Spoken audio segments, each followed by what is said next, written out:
Olá, meus caros alunos, bem-vindos à segunda e última parte da aula Anorexígenos. Agora iremos falar sobre os fármacos que agem inibindo a vontade de se alimentar, inibindo a fome, aumentando a saciedade. Então, o tratamento da obesidade é feito basicamente de 4 formas.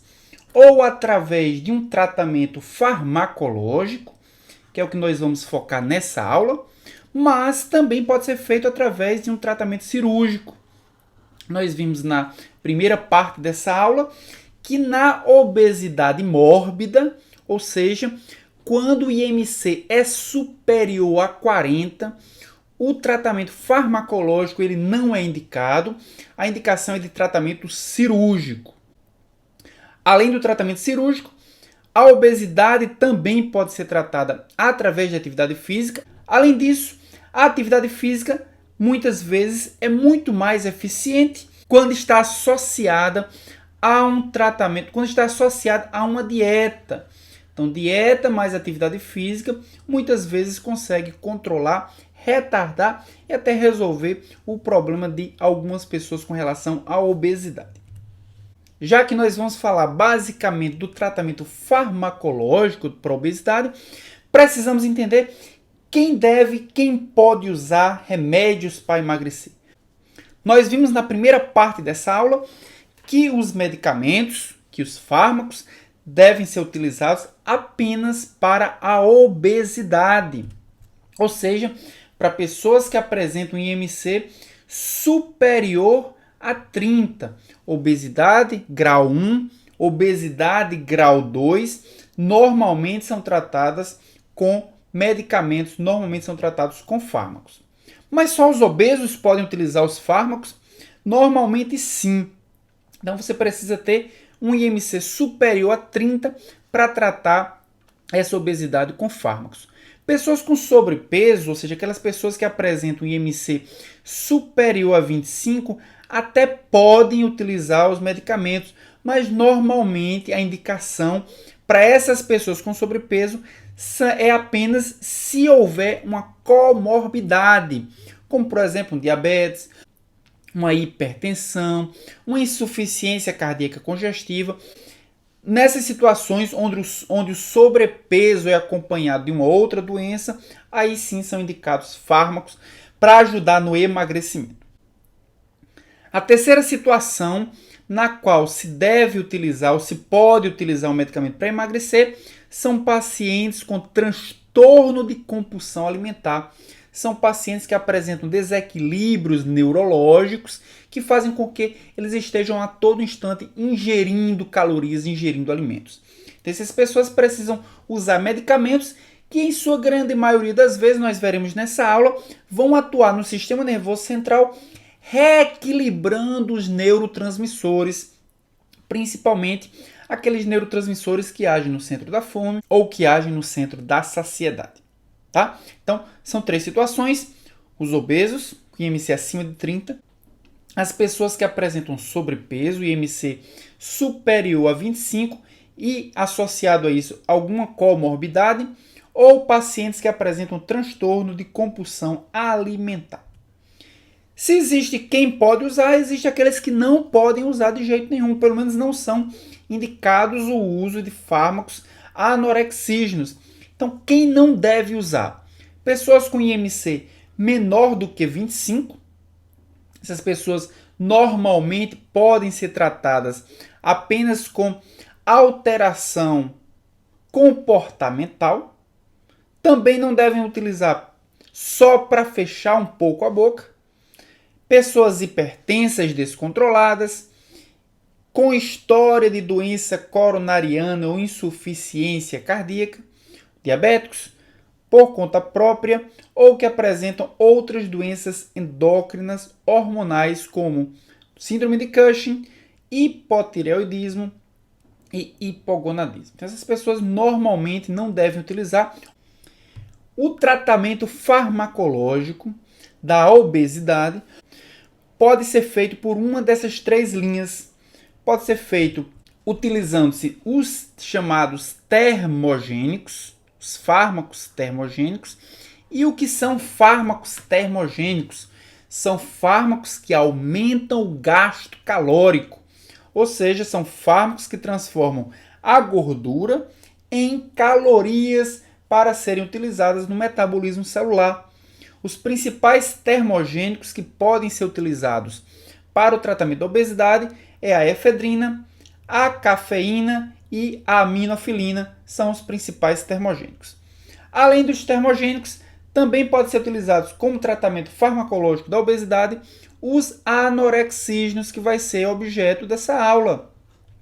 O que são anorexígenos? São fármacos que vão ou reduzir a fome ou aumentar a saciedade. Ou eles vão inibir o centro da fome ou eles vão estimular o centro da saciedade. Existem 4 grupos que são considerados anorexígenos. Os catecolaminérgicos, ou seja, aqueles fármacos que vão aumentar as catecolaminas. Nós temos aqui como representantes desse grupo a anfepramona, o fempronporex e o mazindol. Além disso, também temos um grupo que é ao mesmo tempo catecolaminérgico e serotoninérgico, ou seja, aumenta as catecolaminas e aumenta também a serotonina. O representante único desse grupo é a sibutramina. Também outro grupo, terceiro grupo, são os serotoninérgicos, que também são utilizados como antidepressivos por aumentarem a serotonina. Nós temos aqui a fenfluramina, desfenfluramina, fluoxetina e sertralina podem ser utilizados também para o tratamento farmacológico da obesidade.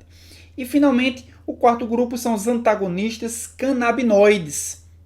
Eles bloqueiam os receptores canabinoides. O principal representante desse grupo é o rimonabam. Além disso, a terceira estratégia para tratar a obesidade é impedir a absorção de gordura. Então, os fármacos que afetam a absorção de gordura, como o orlistat, pode ser utilizado, portanto, para tratar a obesidade.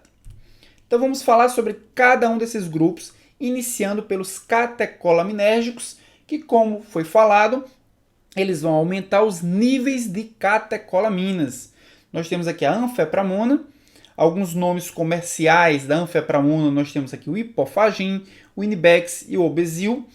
O fempronporex, representantes comerciais, nomes comerciais, desobese, inobesin e lipomax.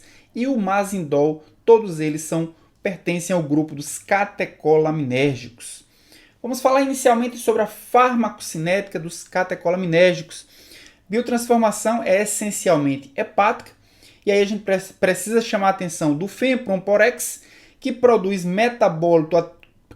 como metabólito ativo a anfetamina, e essa anfetamina aumenta muito o tempo de meia-vida do fempronporex, aumenta 2 a 6 horas a mais do que o tempo de meia-vida natural do fempronporex, enquanto que o mazindol, o tempo de meia-vida aumenta em aproximadamente 10 horas. Os catecolaminérgicos têm como característica principal, são todos muito lipossolúveis, têm uma capacidade muito alta de atravessar a barreira hematoencefálica, consequentemente de agir nos seus sítios de ação lá no sistema nervoso central. Então, como é que eles vão agir? Aqui nós temos o mecanismo de ação da anfepramona e do fempronporex. Então, anfepramona e fempronporex, eles agem por 3 mecanismos. Eles aumentam a liberação dos neurotransmissores que são armazenados nas vesículas desses neurônios. Consequentemente, ao aumentar a liberação, eles conseguem aumentar a concentração desses neurotransmissores na fenda sináptica. Além disso, anfepramona e fempronporex também bloqueia a recaptação desses neurotransmissores. Nós já vimos isso em aulas passadas, que os neurotransmissores são liberados na fenda sináptica, mas muitos deles são recaptados, são reconduzidos a uma nova vesícula sináptica ou são degradados intracelularmente. De qualquer forma, eles bloqueiam a recaptação desses neurotransmissores, também vão contribuir com o aumento ou com a permanência desses neurotransmissores na fenda sináptica. E o terceiro mecanismo é a inibição da monoaminoxidase, que é uma enzima que degrada catecolaminas no neurônio pré-sináptico. Isso faz com que o neurotransmissor seja preservado, aumente a sua vida média e, consequentemente, ele possa ser novamente liberado, aumentando assim os seus níveis na fenda sináptica. Então, esses três mecanismos, aumento da liberação do neurotransmissor na fenda sináptica, bloqueio da recaptação do neurotransmissor e inibição da sua degradação pela monoaminoxidase, fazem com que a anfepramona e fempромporex aumentem as concentrações de noradrenalina na fenda sináptica. Isso acontece porque, principalmente, esses fármacos, esses anorexígenos, agem em neurônios do tipo noradrenérgicos no sistema nervoso central.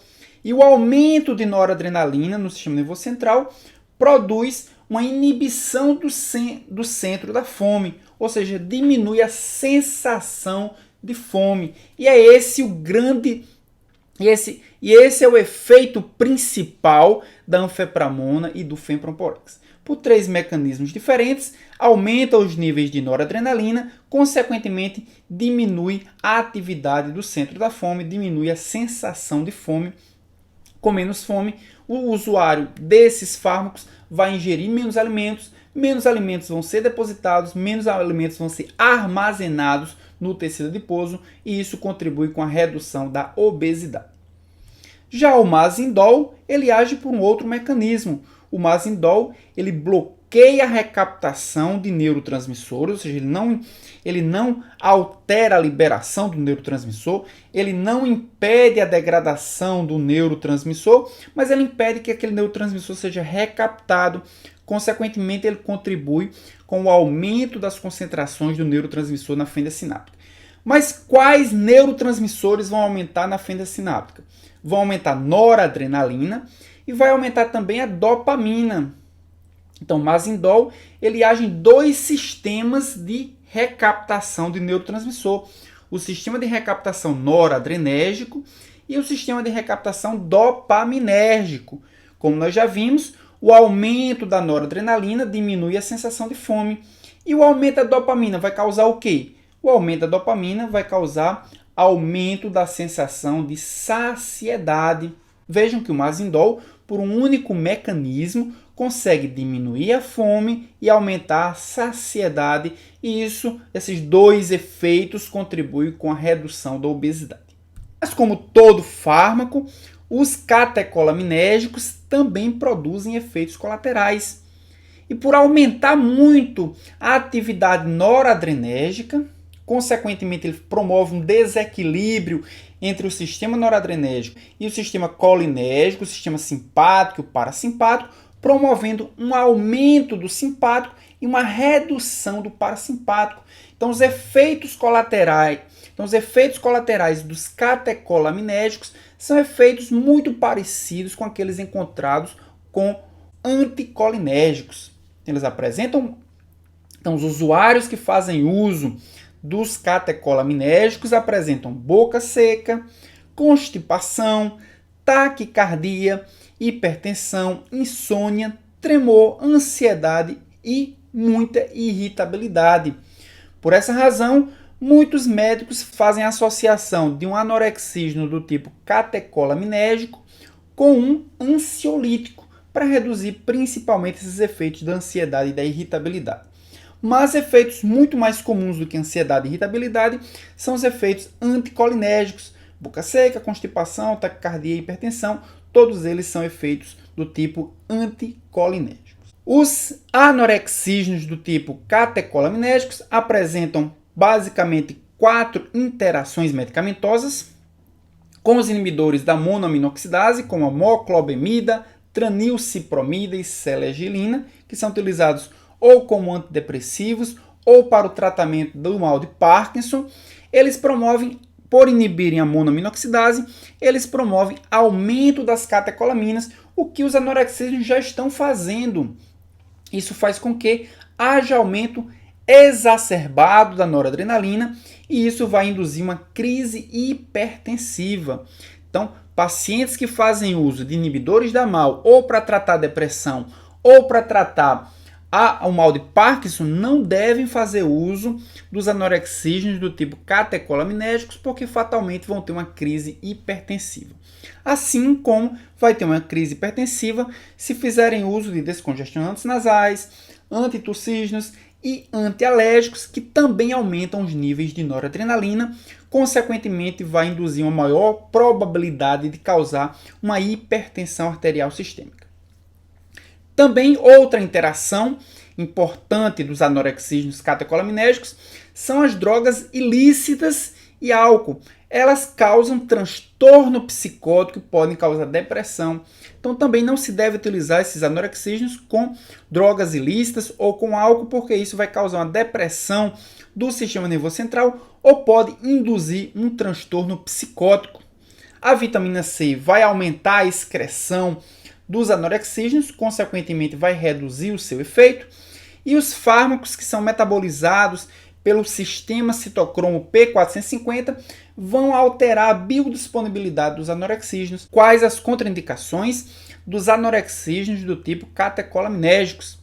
Por eles causarem uma redução do sistema nervoso parasimpático, por aumentar o simpático, eles não devem ser utilizados, por exemplo, no glaucoma, porque a pressão intraocular é controlada pelo sistema nervoso parasimpático. Se ele estiver inibido, poderá haver uma maior probabilidade de aumento da pressão intraocular. Também devem ser contraindicados em pessoas que apresentam hipertireoidismo, porque uma das características do hipertireoidismo, a gente já viu na aula de farmacologia da tireoide, é o aumento dos efeitos do sistema nervoso simpático. E a gente viu que os anorexígenos do tipo catecolaminérgicos aumentam a atividade simpática, então não devem ser utilizados juntamente com doenças que causam normalmente o aumento do sistema nervoso simpático. Também nós vimos que eles podem causar hipertensão, então pacientes que apresentam hipertensão arterial sistêmica devem evitar o uso de anorexígenos do tipo catecolaminérgico. A aterosclerose também é outra contraindicação. História de abuso de drogas ou álcool, a gente já viu que isso é uma interação importante dos anorexígenos catecolaminérgicos. Estado de agitação, todo fármaco deve ser contraindicado para gravidez e para lactação. E os anorexígenos catecolaminérgicos também são contraindicados para crianças, para jovens menores do que 18 anos e para idosos que são maiores do que 65 anos, porque o sistema metabólico e renal dessas pessoas podem ou não estar totalmente amadurecido ou podem já estar com algumas falhas fisiológicas, fazendo com que esse fármaco seja retido no sistema circulatório e provoque alguma reação adversa grave. Segundo grupo são os catecolaminérgicos e serotoninérgicos ao mesmo tempo. O principal representante, ou melhor, o único representante, é a sibutramina. Dois nomes comerciais, estou apresentando aqui, o Reductil e o Plente. Então, começando pela farmacocinética, a sibutramina é absorvida rapidamente pelo trato gastrointestinal, então ela é administrada por via oral. Sua biotransformação é também hepática e dessa biotransformação resulta 2 metabólitos ativos. Também apresenta uma alta capacidade de ligação às proteínas plasmáticas, então há uma possibilidade de existir uma interação com outros fármacos que apresentam também uma alta capacidade de ligação às proteínas. O seu tempo de meia-vida é de 1,1 hora aproximadamente, mas os seus metabólitos apresentam um tempo de meia-vida bem superior, de 14 a 16 horas aproximadamente. E a sua excreção é eminentemente renal. A sibutramina, ela atua no sistema nervoso central, ela aumenta os níveis de alguns neurotransmissores no sistema nervoso central, principalmente serotonina e dopamina, mas também aumenta noradrenalina. Isso vai causar aumento da sensação de saciedade. Então, o aumento desses neurotransmissores causam saciedade para o usuário da sibutramina. Mas, além disso, além da saciedade, a sibutramina também pode aumentar o gasto calórico por aumentar a pressão arterial e os batimentos cardíacos, Eu falei para vocês que ele aumenta não apenas serotonina, dopamina, mas também noradrenalina, e a noradrenalina é quem vai causar esse aumento dos batimentos cardíacos e aumenta a pressão arterial. Isso pode aumentar, consequentemente, o gasto calórico. A sibutramina é principalmente útil em indivíduos compulsivos por doce ou por hidratos de carbono, hidratos complexos de carbono, que são encontrados em pães e massas principalmente. Como é que vai agir a sibutramina? Sibutramina vai agir no sistema de recaptação dos neurotransmissores no neurônio pré-sináptico. Desse neurônio, como nós já falamos, possui um sistema de recaptação, de reaproveitamento dos neurotransmissores. Esse sistema de recaptação vai ser inibido. Consequentemente, a sibutramina vai inibir a recaptação de serotonina, vai inibir a recaptação de dopamina, que nós vimos no slide anterior, não está mostrando aqui a imagem, mas ele vai inibir a dopamina, e também de noradrenalina, ou seja, aumenta a noradrenalina, aumenta a serotonina e aumenta também a dopamina. E aí nós sabemos que o aumento da noradrenalina causa redução da sensação de fome, e o aumento da serotonina e da dopamina causa um aumento da sensação de saciedade. Então a sibutramina age por dois mecanismos, ou tem dois efeitos diferentes. Reduzem ou bloqueia o centro da fome e estimula o centro da saciedade. Com a redução do centro da fome e o aumento do centro da saciedade, o seu usuário, o usuário da sibutramina, tem uma vontade menor de ingerir alimentos e, consequentemente, isso pode controlar a obesidade.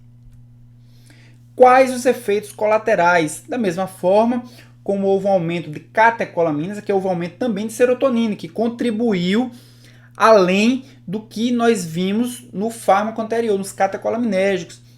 Mas o aumento das catecolaminas causa os mesmos efeitos colaterais dos catecolaminérgicos, ou seja, redução da atividade parasimpática. Então nós observamos nesses fármacos, nesses anoxígenos, boca seca, constipação, taquicardia, hipertensão, vômito, sudorese, insônia, tremores, ansiedade, irritabilidade, contrações musculares e disfunção hepática como efeitos colaterais. As interações medicamentosas são muito parecidas com as interações dos catecolaminérgicos, com inibidores da MAO, com agentes serotoninérgicos, com agentes anti-enxaqueca. Pode haver aqui síndrome serotoninérgica, ou seja, aumento substancial de serotonina, que pode resultar numa síndrome chamada síndrome da hipertermia maligna, onde há um aumento súbito da temperatura, um descontrole do centro térmico no sistema nervoso central. Também podem interagir com descongestionantes nasais, com antitussígenos e com antialérgicos. Tudo isso pode contribuir para o aumento da pressão arterial e também para o aumento da frequência cardíaca, porque esses fármacos contribuem com o aumento da noradrenalina. E, finalmente, com fármacos que inibem o citocromo P450, pode correr um risco maior de toxicidade por aumentar os níveis, principalmente da sibutramina. Contraindicações. São contraindicados em pacientes que fazem tratamento com inibidores da MAO, porque, como nós vimos, vai aumentar muito noradrenalina. Pacientes que apresentam glaucoma também, noradrenalina alta, acetilcolina baixa, significa aumento da chance de pressão intraocular. Hipotireoidismo não tratado, convulsão também é uma contraindicação, hipertensão arterial, doença coronariana, gravidez, lactação, hipertensão pulmonar e, da mesma forma que os catecolaminérgicos, são contraindicados por crianças, jovens com menos de 18 anos e idosos acima de 65 anos de idade. Terceiro grupo de anorexígenos são os antagonistas canabinoides. O único representante desse grupo é o Rimonabant, que apresenta como nome comercial Acomplia. Então, como é que esse fármaco vai agir? Para que entendamos como é que os inibidores dos canabinoides vão agir, precisamos entender qual é o efeito dos canabinoides no sistema nervoso central, assim como nos tecidos periféricos. Então, nós podemos observar aqui que os canabinoides, ao se ligarem em seus receptores, eles causam aumento da fome no hipotálamo. Então, eles agem no centro da fome hipotalâmico, promovendo um estímulo desse centro da fome. E no núcleo accumbens, os canabinoides, ao se ligarem, ao interagirem com seus receptores, eles causam aumento da motivação para comer, ou seja, aumento da fome também. Aumento da fome no hipotálamo e aumento da motivação para comer no núcleo accumbens. Isso tudo vai resultar em quê? Vai resultar em aumento da ingestão de alimentos, aumento do depósito de gordura. Aumento do depósito de gordura pode significar obesidade. Os canabinoides também agem no tecido periférico, agem no tecido adiposo, agem no fígado, no trato gastrointestinal e também no músculo, aumentando a resistência à insulina, reduzindo o colesterol HDL, aumentando os triglicerídeos, diminuindo a captação de glicose e diminuindo as concentrações plasmáticas de adiponectina. Tudo isso vai contribuir com a síndrome metabólica e vai contribuir principalmente com a obesidade. Então, os canabinoides, o sistema canabinoide, ele contribui com a obesidade, ou no hipotálamo aumentando a fome, ou no núcleo accumbens aumentando a motivação para comer, ou nos tecidos periféricos aumentando a resistência insulínica, aumentando os triglicerídeos e reduzindo o colesterol HDL. Isso significa que, ao bloquear o sistema canabinoide, principalmente esse receptor que nós estamos vendo aqui, o CB1, que parece ser o principal receptor canabinoide, o CB1, ao bloquear o receptor canabinoide CB1, nós teremos os seguintes efeitos: redução da ingestão alimentar pelo sistema nervoso central e pelo trato gastrointestinal, e no tecido periférico nós teremos redução da resistência insulínica, redução dos triglicerídeos, aumento do colesterol HDL, aumento da tolerância à glicose e aumento da adiponectina. Então, os inibidores canabinoides, os bloqueadores de receptores canabinoides, contribuem para o tratamento da obesidade por inibir os receptores canabinoides que são responsáveis pelo aumento da obesidade, pelo aumento da ingestão de alimentos principalmente.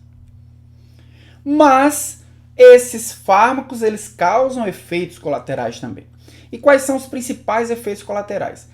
Ao inibir o sistema canabinoide, ao antagonizar o sistema canabinoide, ele antagoniza também algumas importantes funções do sistema nervoso central, algumas importantes funções dos canabinoides no sistema nervoso central e causam depressão, ansiedade, perda de memória, síndrome do pânico, desordem emocional, tendinite e espasmos musculares e aumento da transpiração.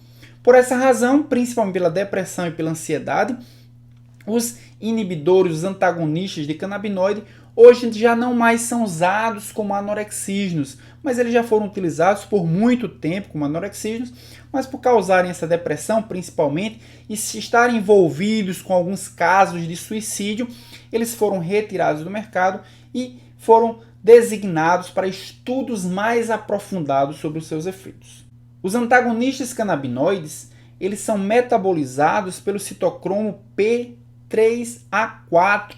Consequentemente, qualquer fármaco que consiga inibir ou induzir essas enzimas poderá interagir com os inibidores, com os antagonistas canabinoides. É o caso do cetoconazol, que inibe essa enzima, consequentemente vai causar aumento da concentração plasmática do rimonabam.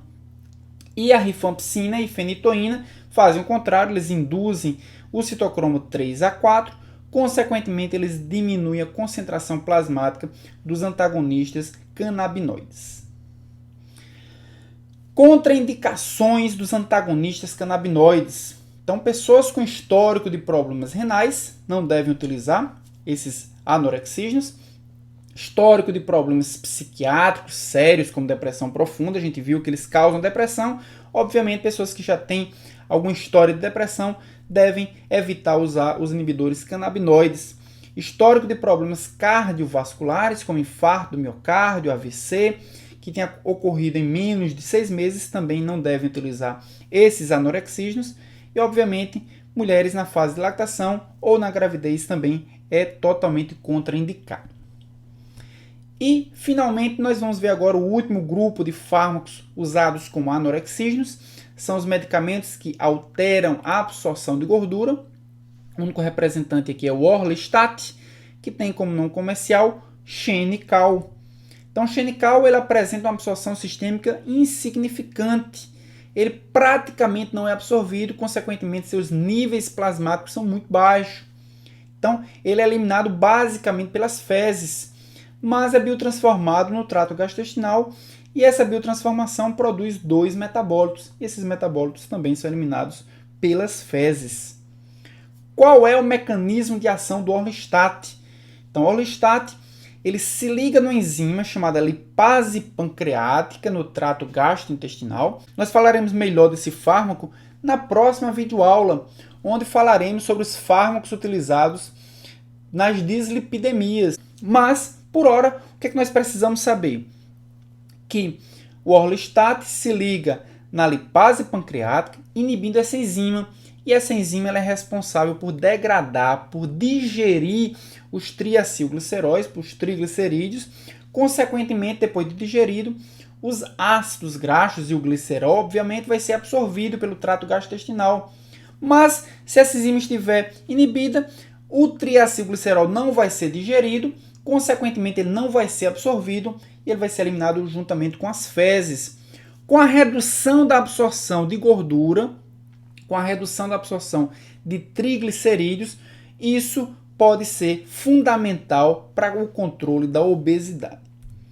Mas apresenta alguns efeitos colaterais. O Orlistat, por inibir a absorção de gordura vai ser eliminada com as fezes. Um dos principais efeitos colaterais do Orlistat é a esteatorreia, ou seja, aparecimento de gordura nas fezes gordurosas. Podem apresentar também incontinência fecal e pode apresentar também cólicas abdominais. Interações medicamentosas podem interagir com a pravastatina, que é um fármaco utilizado para controlar o colesterol. A pravastatina aumenta das concentrações plasmáticas de Orlistat e também interage com vitaminas lipossolúveis. Como ele reduz a absorção de gordura, as vitaminas lipossolúveis também têm sua redução, também têm sua absorção comprometida, ou seja, a redução na absorção de vitaminas lipossolúveis também. Contraindicações do Orlistat: ele é contraindicado na gravidez e na lactação, na síndrome de má absorção. Se o usuário já tem uma má absorção, obviamente o Orlistat ele vai contribuir com esses efeitos da má absorção, então é contraindicado o seu uso. Também é contraindicado em indivíduos menores de 12 anos. E aqui, para que nós possamos finalizar essa aula, essa tabelinha mostra uma comparação entre a sibutramina, o Orlistat e o Rimonabant com relação à perda de peso, os efeitos colaterais e efeitos adicionais além da perda de peso. A sibutramina, por exemplo, apresenta uma perda de peso de 4,5 kg. Esse estudo foi feito em 1 ano aproximadamente. A sibutramina, como nós sabemos, aumenta os níveis de noradrenalina. Consequentemente, um dos seus principais efeitos colaterais é o aumento da pressão arterial e também da frequência cardíaca. Mas a sibutramina traz alguns efeitos adicionais além da perda de peso.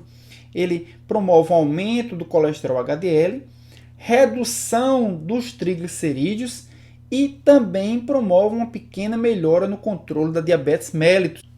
Já o Orlistat promove uma perda de peso em um ano um pouco menor, 2,89 kg aproximadamente. Os seus principais efeitos colaterais estão relacionados à fisiologia do trato gastrointestinal. Por reduzir a absorção de gordura, o que nós observamos é cólicas e principalmente a esteatorreia. Mas, além da perda de peso, também reduz a incidência de diabetes mellitus, melhora o controle da pressão arterial, também melhora o perfil lipídico e o risco cardiovascular. E o Rimonabant é o que apresenta maior redução de peso em um ano, 5,4 kg, mas seus efeitos colaterais são muito graves, causa depressão, causa ansiedade, causa náuseas E seus principais efeitos, além da perda de peso, é aumento dos níveis de colesterol HDL, aumento da adiponectina e redução dos triglicerídeos. Esses seriam os principais efeitos, além da perda de peso, obviamente. Pessoal, chegamos ao fim da 27ª aula, falamos sobre anorexígenos. Próxima aula, a 28ª aula do curso de farmacologia, falaremos sobre a farmacologia das dislipidemias, controle do colesterol, controle do triglicerídeo, os principais fármacos que são utilizados para controlar as dislipidemias. Então, até lá, não percam a 28ª aula.